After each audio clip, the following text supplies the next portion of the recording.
জানেন, প্রভু জগন্নাথের রথ আমাদের এই মানব দেহের মধ্যেই বিরাজমান।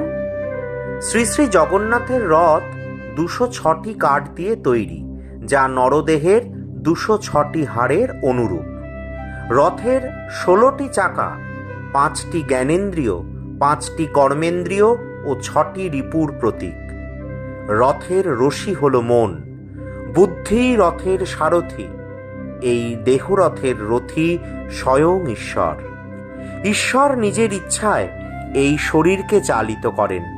মানুষের ইচ্ছায় কিছু হয় না, যা কিছু হয় সব ঈশ্বরের ইচ্ছায়। উল্টো রথের পর জগন্নাথের রথ থেকে একবারই নেমে গেলে ওই রথে আর ওঠেন না। তখন ওই রথ ভেঙে কাঠ সব পুড়িয়ে ভোগ রান্নার কাজে লাগানো হয়। তেমনি আমাদের শরীর থেকে ঈশ্বর একবার বেরিয়ে গেলে ওই শরীরের আর কোনো গুরুত্ব থাকে না।